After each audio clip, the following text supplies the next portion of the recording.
Bonjour à tous et bienvenue sur le plateau d'un cœur qui écoute votre émission de spiritualité. Aujourd'hui, je vous invite à découvrir Éric Chesson, qui vient d'écrire aux éditions Robert Laffont « Afghanistan, la spirale infernale », le cri du cœur d'un chirurgien qui se bat depuis 40 ans à Kaboul. Bienvenue. Bienvenue, merci. Alors, on va parler dans un instant de ce livre et puis surtout de ce qui sous-tend votre action depuis tant d'années. Juste avant, je vous invite à nous lire un extrait de texte de votre choix. Le texte de mon choix, peut-être que ça ne vous étonnera pas étant chirurgien, c'est le serment d'Hippocrate. Hippocrate, médecin grec, 456 ans avant Jésus-Christ. Je promets et je jure d'être fidèle aux lois de l'honneur et de la probité dans l'exercice de la médecine. Je respecterai toutes les personnes, leur autonomie et leur volonté sans discrimination. J'informerai les patients des décisions envisagées, de leurs raisons et de leurs conséquences. Je ne tromperai jamais leur confiance. Je donnerai mes soins à l'indigent et je n'exigerai pas un salaire au-dessus de mon travail. Admis dans l'intimité des personnes, je tairai les secrets qui me seront confiés et ma conduite ne servira pas à corrompre les mœurs. Je ferai tout pour soulager les souffrances. Je ne prolongerai pas abusivement la vie, ni la provoquerai. Je préserverai l'indépendance nécessaire et je ne prendrai rien qui dépasse mes compétences. Que les hommes m'accordent leur estime si je suis fidèle à mes promesses. Que je sois couvert d'opprobre et méprisé si j'y manque. C'est toujours aussi fort, puissant et beau. C'est difficile à tenir ou pas?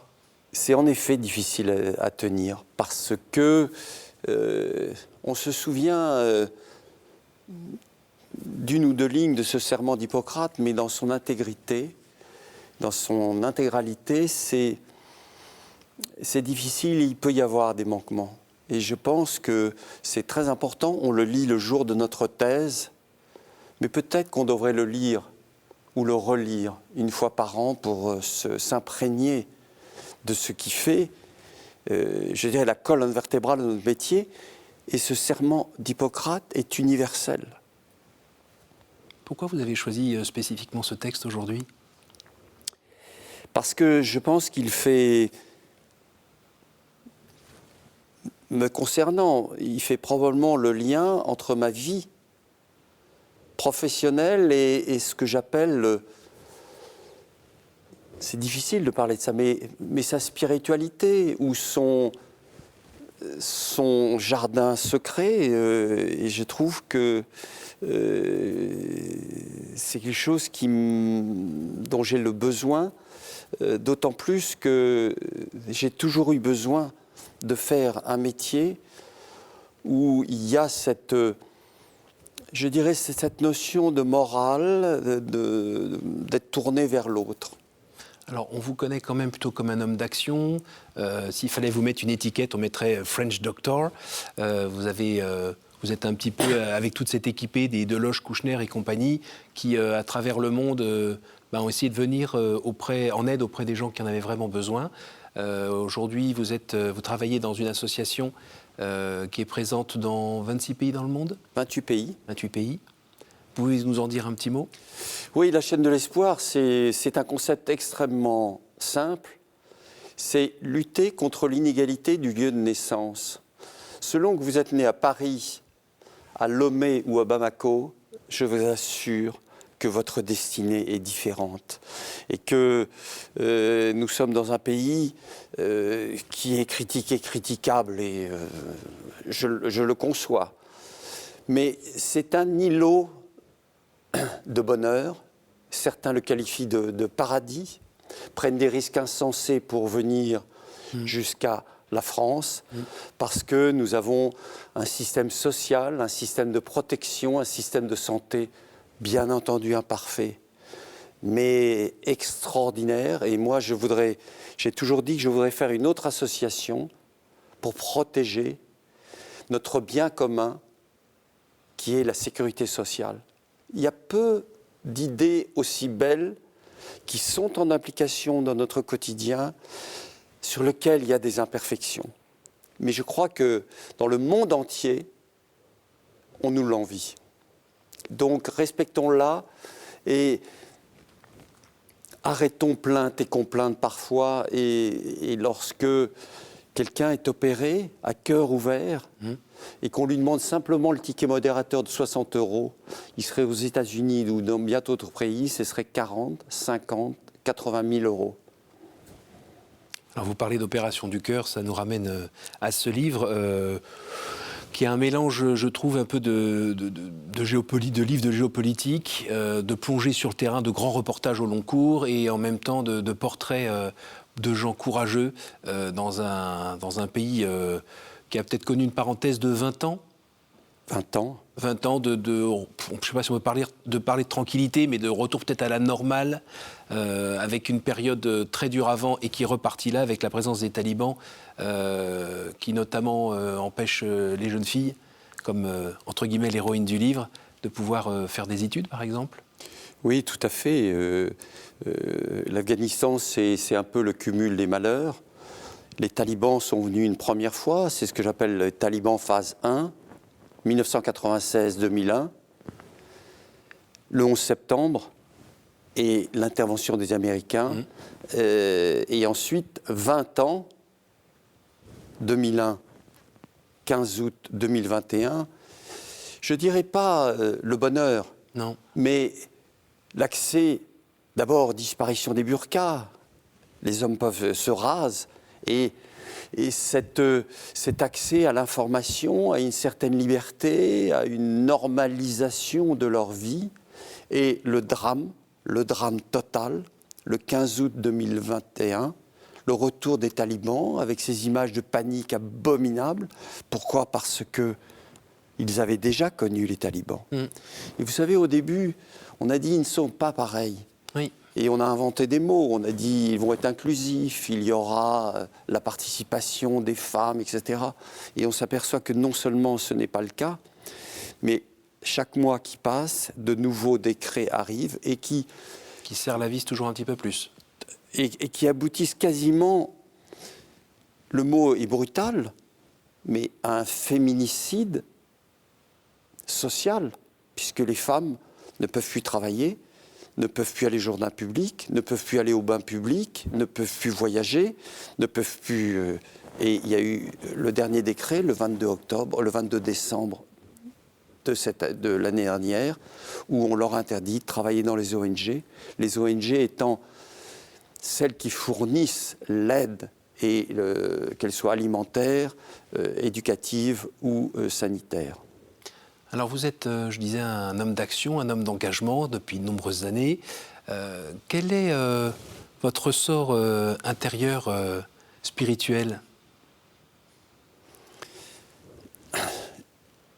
Je dirais que j'ai la foi. Je n'ai pas de pratique liturgique régulière, mais j'ai un besoin fondamental de cette spiritualité qui, je dirais, est mon corpus quotidien. Et c'est relativement, je dirais, confortable et possible compte tenu que je suis dans le secteur médical, dans la chirurgie. Et c'est pour ça que je vous ai lu le serment d'Hippocrate, parce qu'il y a ce lien, il y a cette jonction qui est pour moi absolument nécessaire. Je me dis, par exemple, si j'avais été dans le commerce, dans l'entreprise et autres, avec une loi du marché, je pense que j'aurais été très inconfortable et j'aurais eu du mal. Là, si vous voulez, personnellement, intérieurement, je vois une cohérence entre ma vie, je dirais, de technicien, de praticien qui débouche les artères à longueur de journée, et puis ce jardin secret dont je vous parlais, c'est-à-dire la spiritualité. Alors c'est quoi ? C'est faire du bien à l'autre ? C'est rencontrer l'autre ? Je dirais c'est ma vision de Dieu. Oui. Enfin, tel que je le conçois, c'est ce qui pousse, c'est ce qui pousse l'homme à se surpasser, à oublier cette matérialité qui nous vampirise, qui nous met une étiquette consommateur effrénée et fait disparaître cette vie intérieure, cette spiritualité qui pour moi est indispensable, que je ne manifeste pas dans une liturgie très présente, mais je dirais le prochain, en souffrance ou non, et pour moi, je dirais le sel de la vie. Sans ça, je n'aurais pas de moteur, je n'aurais pas l'énergie qui me pousse à construire un hôpital à Kaboul, à aller dans le Sinjar auprès des Yézidis qui ont été massacrés par Daesh ou d'aller au Mali. C'est ça, c'est la rencontre de l'autre. Qu'est-ce qui a semé cette petite graine de vie en vous? Ce sont des rencontres. Je me souviens quand j'étais jeune, 10-12 ans, je me souviens d'un médecin de famille que je trouvais absolument... Je le regardais avec des yeux absolument émerveillés, en me disant ce métier, il arrivait, il y avait une sacoche, et dans cette sacoche, il y avait ce remède miracle qui retirait la fièvre, la douleur, et ça, je trouvais incroyable. En plus, après, il y a la rencontre d'êtres humains qui ont changé ma vie. Bernard Kouchner. Bernard Kouchner est quelqu'un qui a initié un mouvement qui est peu connu en France, mais qui est très connu dans le monde et qui est très réclamé, c'est les French Doctors. Alain Deloche. Qui est déjà venu ici en plateau. Le professeur Alain Deloche, qui est, je dirais, porteur d'un message dans le monde médical qui est absolument incroyable. Il nous a montré comment regarder ailleurs, regarder l'autre qui est un peu éloigné. Et puis, je dirais, pour finir ces rencontres, la rencontre du Père Sérac.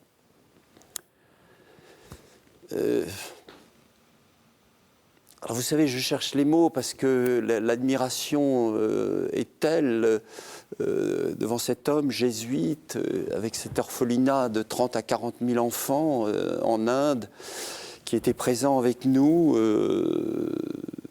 au Cambodge, sur la frontière, au moment des Khmers rouges, que nous avons emmené pour la première pierre que nous avons posée à Kaboul, de cet hôpital, avec Madame Chirac et le Père Sérac. Et vous savez, dans la première pierre, il y a un petit tube en laiton dans lequel on met un message.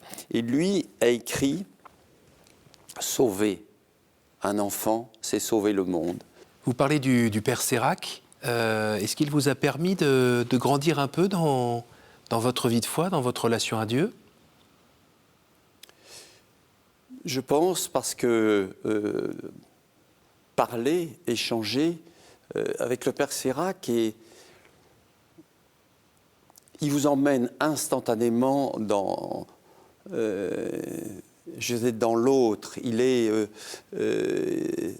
a une profondeur, il a un charisme tel que vous avez envie de vous approcher de lui physiquement, mais spirituellement, de dire ce parcours, cette énergie absolument incroyable, il la puise dans sa spiritualité, et donc il vous oblige à vous interroger, il vous oblige à vous... je dirais, à vous remettre en question. Et je reviens sur ce que je disais. Je suis effaré, effrayé de notre contact à la matérialité, à la consommation et autres. Et c'est quelque chose qui nous... C'est comme un cancer. Si vous voulez, nous sommes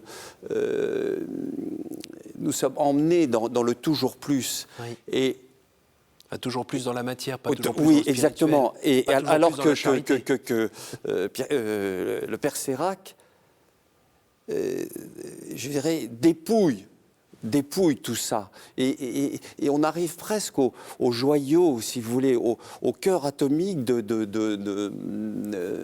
l'intimité de l'être. Et c'est extraordinaire. En plus, il a un physique et je dirais une façon de s'habiller, je dirais Simple, simple et haute. Et il va à l'essentiel que je dirais que nous négligeons énormément parce que nous sommes absorbés par, je veux dire, toutes ces choses qui vous éloignent de ce que j'appelle l'âme. Oui. Alors comment vous faites, vous, au quotidien, pour développer cette dimension verticale plutôt qu'être mangé par l'horizontale? Je suis un passionné de la relation humaine. Et probablement ce que j'ai appris des personnes que j'ai citées auparavant, j'aime énormément le contact humain. J'aime l'autre. Et je me suis dit, c'est très, très immodeste de dire ça. Mais j'adore le groupe. J'adore essayer de motiver, de fédérer avec un but, une action. Et comme, je vous dis, quand vous êtes en médecine, en chirurgie, on sait très bien, on cherche à soulager, à réparer. Oui. Et donc, on est dans un acte qui va vers l'autre. Alors, on peut rester à la matérialité de ce geste, je vais déboucher une artère fémorale ou réparer une aorte, mais... Il y a quelqu'un derrière. Exactement. Et moi, j'adore la consultation. J'adore la rencontre interpersonnelle. Oui, peut-être un peu ce que vous faites à mon égard tout de suite. Je vous opère juste après. Oui, mais de chercher ce qu'il y a derrière. Et donc, vous arrivez à pénétrer dans l'intimité de la personne qui est souffrante, qui vous dit de la façon dont elle vit, qui elle est. Ses enfants, et donc vous allez plus loin dans votre connaissance de l'autre. Et donc ça, c'est mon quotidien, mais à travers la chaîne de l'espoir, dans tous les pays où nous sommes, c'est d'aller vers les autres qui sont par définition différents, par leur religion, parfois leur couleur de peau, mais nous sommes les mêmes, et moi je peux vous le dire, une aorte d'un Sénégalais, d'un Français ou d'un Afghan, c'est exactement la même. En plus, c'est la même anatomie. Donc, si vous voulez, moi je voudrais en permanence ce dialogue. Et je pense qu'un énorme problème que nous avons actuellement, c'est que la France, ou je dirais les pays occidentaux, se referment sur eux-mêmes. Il n'y a plus le dialogue, il n'y a plus l'échange, et nous sommes les uns les autres réduits à la caricature que nous faisons. Et moi, si vous voulez, lorsque nous parlions à travers ce livre d'un hôpital à Kaboul, oui. Lorsqu'une infirmière de Toulouse, de l'assistance publique de Paris ou autre, est à Kaboul et qu'elle passe 6, 7, 8 heures auprès d'un petit enfant afghan en réanimation, je crois que le père, la mère, le grand-père ne pourront plus nous réduire à notre caricature, de croire que nous sommes le diable, parce qu'ils auront vu l'empathie, les gestes pour soulager cet enfant. Et au cours de cette nuit, il se passe une rencontre entre deux civilisations, entre deux gens qui sont parfois de religions différentes et autres, et que ce dialogue, passant par l'acte, mais aussi par le toucher, par le... C'est un peu, pour vous, le meilleur témoignage de foi, c'est celui des actes? Je crois. Je crois profondément. Et si vous voulez, vous parliez de la spiritualité, c'est ma façon d'être. C'est l'autre ici, parfois souffrant dans le cas de mon métier, mais aussi l'autre là-bas. Aime ton prochain comme toi-même, ça résonne comment chez vous? Ben c'est ce que j'essayais de vous dire de façon maladroite, et vous l'avez dit dans une phrase, et elle me rappelle le catéchisme. C'est loin le catéchisme? C'est très loin. Vous êtes, Et en même vous êtes temps, né dans une famille chrétienne? dans une famille chrétienne dont la génération, une majorité est très pratiquante. J'ai eu le besoin total que mes enfants, bien sûr, soient baptisés. Et je me suis battu, mais ils l'ont fait. Je trouvais que l'éducation, le catéchisme était indispensable. Et je me suis parfois un peu frotté avec eux, ou parfois même avec leur maman, pour qu'ils aient cette éducation. Et ça me paraît une base absolument indispensable. Indispensable d'avoir cette éducation religieuse, et en l'occurrence chrétienne, me concernant et les concernant. Vous qui êtes médecin, qui côtoyez la vie, mais aussi qui côtoyez la mort, il se passe quoi après, une fois que tout s'éteint? C'est la question fondamentale. C'est la question que je me pose depuis que je suis enfant. Et lorsqu'on a discuté ensemble pour préparer cette émission, je vous ai dit, quand j'ai commencé médecine, ma première grande déception, c'est quand j'apprenais l'anatomie. J'ai vu qu'il n'y avait pas l'âme. J'ai vu qu'il y avait les poumons, il y avait l'hypothalamus, il y avait les surrénales et autres. J'ai vu qu'il n'y avait pas l'âme. Et ça a été pour moi une surprise. Et donc... Certains l'ont cherché dans la glande pinéale. Oui, bien sûr. Vous l'avez Dans pas trouvé là non l'hypophyse. plus. Ça a été une longue recherche. Et avec on parlait tout à l'heure du père Sérac, j'essayais de l'interroger parce que j'ai dit, mais pour être aussi en harmonie avec lui-même, il sait. Et donc, j'essayais de comprendre. Je crois profondément à une vie dans l'au-delà. Alors, si vous voulez, j'ai peur de vous dire ça parce que vous allez essayer de m'emmener plus loin. Je ne vous emmènerai pas. Et à un moment, je n'aurai pas les mots. Mais c'est quelque chose que j'ai en moi comme un... Là, c'est le « je crois ». Oui. Je crois, on ne peut pas le démontrer. Je crois en résurrection, mais de quelque chose de supérieur, oui, je vous dis l'au-delà. Hélas, on est déjà à la fin de cette émission. Le temps pour moi de vous demander par 3 fois de me dire un chiffre entre 1 et 10, s'il vous plaît. 2. Question courte, réponse courte. Quel est l'endroit ou le lieu qui vous porte le plus à la prière?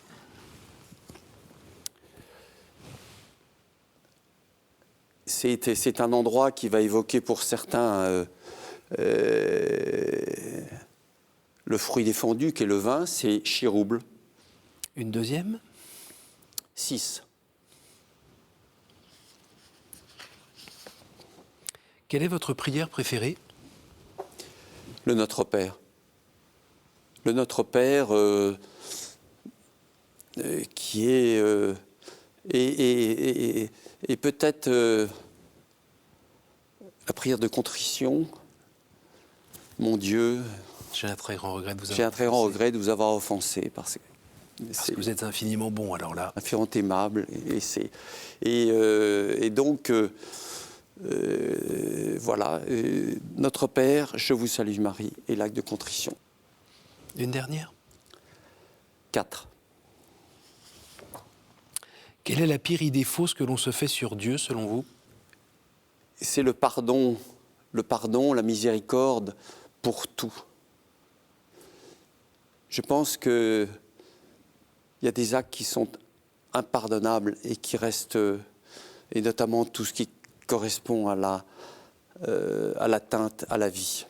Merci beaucoup, docteur, d'être venu nous voir. Je rappelle le titre de votre livre « Afghanistan, la spirale infernale » aux éditions Robert Laffont. Merci à vous tous pour votre fidélité. N'hésitez pas à retrouver cette émission sur notre site www.ktotv.com. Merci à toute la technique. Merci aussi aux personnes qui nous écoutent en podcast. Et moi, je vous dis à la semaine prochaine.